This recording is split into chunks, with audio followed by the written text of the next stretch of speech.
As dusk falls on a city that is no stranger to extremism and to its shadowy threat, hundreds fill a university hall. There's been a lot of hype, a lot of buzz about what they've come to see.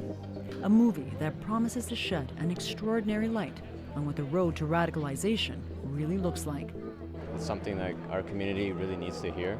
This topic's not usually talked about enough. Homegrown terrorism. It's a topic so sensitive, so loaded, and here especially, so scrutinized. Boonaa Mohammed knew making a movie about it could be controversial. The Toronto filmmaker also knew it would put his faith and twisted interpretations of Islam under the spotlight. For the first time since he released the film, more than a dozen police officers are in attendance, including the RCMP and CSIS. It's not an ordinary Friday night at the movies. That's a lot of police officers. There's a lot of them, but there's a lot of me too. How so? I mean, this is something that I'm passionate about, and I'm not ashamed of it at all, and I feel like it's something that for me is really a goal that I have in life, which is to use art to really influence change in society. The West should not feel safe. We are coming for you. With its haunting soundtrack and slick production, Tug of War is compelling. A ripped from the headlines tale of two young Muslim men who set off to wage holy war. So you're just gonna leave, just like that? Yeah, I've been waiting for the green light. This is my chance. Boonaa plays Khalil, an ex-convict who is trying to put his life back together. But his family rejects him. Bah. Enough. So does his community. It'd only be for one night. And Khalil dives into despair and religious delusion. You said you wanted to live amongst the Muslims. Here's your chance. Take it. His only refuge, his friend Anas, who is intent on joining extremists in the Middle East. These people are misled, they're misguided, a lot of them are vulnerable, a lot of them feel like they're on the fringe of society, they don't have proper support, their families may not be there for them, some of them are coming out of, drug or alcohol abuse or even prison, and so trying to put those issues in the forefront and explain to people that there are things that we can do along the way to help prevent issues like this in the future, I think is something that's very positive. If he don't love Allah, his love will always be flawed. An award-winning poet and self-styled Islamic preacher, Allah is testing everyone. Boonaa often relies on hip-hop to spread the word about his faith. But he says he was inspired to delve into a darker side too, to enlighten and prevent young Muslims from losing their way. We know that it does affect our community, and we should be proactive. The reality is the repercussions are very large, and we as a community can't ignore it any longer. The whole thing is a little bit confusing, you know what I'm saying? Like, who's right, who's wrong? The film has been screened in several cities in Canada and the US already, but resonates here because it hits so close to home. A cluster of young men from Calgary left Canada to fight alongside ISIS in the last 3 years. And there's Damien raiding the pantry and the fridge again. One of them, Damien Claremont, was Christian Boudreau's son. I'm gonna call the police. Christian says the son she knew disappeared into a vacuum of hate and is believed to be dead. She has started a program to fight radicalization by talking about it. She says the movie speaks to the consequences of remaining silent. I think we need more tools like this, more videos impactful in the side of emotion again, because it shows some of the truth, sheds some light on some of the truth of what we all go through, what we all experience emotionally, and how easily it is to twist from here to here. It's not that anybody starts out as a bad person. Oh, Khalil, come in. The doors into the minds of religious radicals, experts say, are often sealed shut, hard to penetrate. The movie tries to construct a peek inside by drawing from real-life stories here.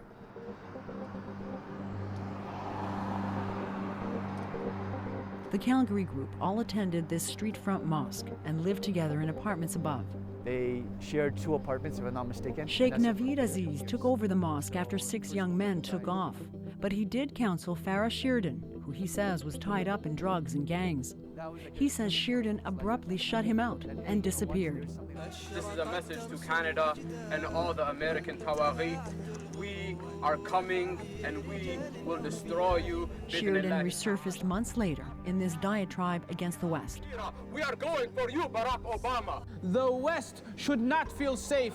We are coming for you. Mr. Obama, we are coming for you. Khalil's rant in the film is eerily similar. He's run into them so many times. The character was developed with Sheikh Naveed's help. He also drew from the anti-radicalization work he is now immersed in. I didn't know how to approach the subject, so rather than taking the academic route, I had to take the hands-on route, interacting with these people, studying their own stories, and that's where I've learned. So now I know what to look out for and what are some of the instinctual feelings I have inside that I should pay attention to when I interact with these individuals. I don't consider myself to be an extremist. One of those individuals is a young man we'll call Kaleem. Kaleem asked us to hide his identity and disguise his voice to avoid harassment. We were introduced to Kaleem at the movie screening. He attended the same mosque, had met some of the young men who left to fight with ISIS. Yes, I have seen these individuals at the mosque, but I was never friends with them. Kaleem's story is a tangled one. He claims police questioned him, followed him for months after he was accused of trying to recruit a court sheriff to join ISIS in Iraq. He says he was prevented from traveling to Iraq, all over allegations he denies. Kaleem has not been charged or convicted of any terrorism-related offense. Did you ever have radical thoughts? Define radical. You tell me, like you saw the film. Do you relate to any of those characters, the young men in the film? Relating to characters and having strong opinions are two different things. For example, I do not support Western intervention, military intervention. I do not support Western military intervention in the Middle East. Like, do you sympathize with the young men who left to go to wherever they went? No, I understand where they're coming from, but do I sympathize? No, I don't. Kaleem is still under a watchful eye, says Sheikh Naveed. What made you worry about him in the first place? Just because I realized how impressionable he was. And when someone's very impressionable, that is something that is very, very dangerous, because it shows that they lack to critically think for themselves. So whatever someone feeds them is what they're going to take in. We know that as long as his online viewing is monitored and he tries to engage with the Muslim community from time to time, that's what made me feel safe about it. Kaleem and his vulnerable mindset is an example of a gray area where outrage against foreign policy and a moral impulse to do something can explode. So this is wrong. Sheikh Saeed Sohawardi founded Muslims Against Terrorism. That confusion becomes the extremist ideology, and that confusion is being used by the extremists for the reason of recruitment. So I think if we can remove that confusion from the minds right up front, that will be a big prevention on the path of radicalization. And there is nothing you can do about it. No, I don't like it. Sheikh Saeed says he welcomes anything that keeps that dialogue going. He's only seen snippets of Tug of War, but he says he's seen enough to know what's missing. The movie has to send a very clear message that attacking Canada is wrong, un-Islamic, forbidden, haram. If the movie does not send that message, I don't see any value in that movie. Do you see any value in having the conversation? Having a conversation absolutely is a very valuable thing. But what kind of conversation? What we are trying to achieve through that conversation? If we are trying to have a conversation just to say how people get recruited, this is not solving the problem. This is half of the problem, to know the recruitment process.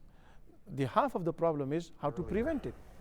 We've been monitoring certain suspicious online activity from potential radicals across the country. Boonaa insists his film is a work of art, meant to provoke, not provide all the answers.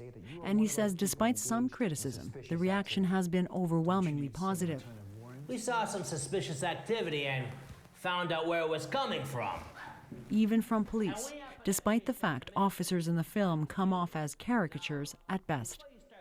Do we make mistakes as police officers? Absolutely. The RCMP won't comment on the content of the film itself, but Calgary Police did.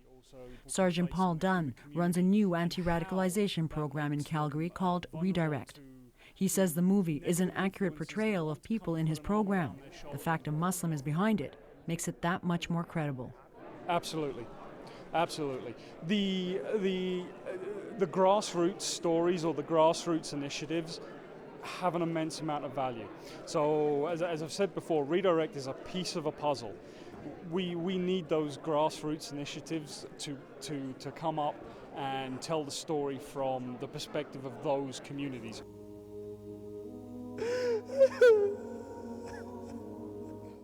That perspective makes for a dramatic finale. Boonaa's character ends up leaving and ends up racked with guilt and remorse. Ya Allah, I don't know how I got into this mess. And then, back home, his mother learns he's dead. Is that hard to watch? Yep.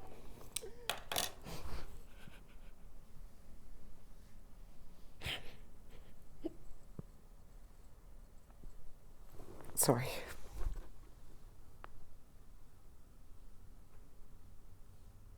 That last scene? Seeing him break down and cry like that was hard. Because you always wonder what's going through their heads for real compared to what's being projected when they're over there. And seeing the guilt and the damage it's done to how many people. That part. It makes you think of what your son might have been thinking? I wonder, I'll always wonder, I'll never know the truth. Not yet anyway, because unless I hear it from him, which I can't.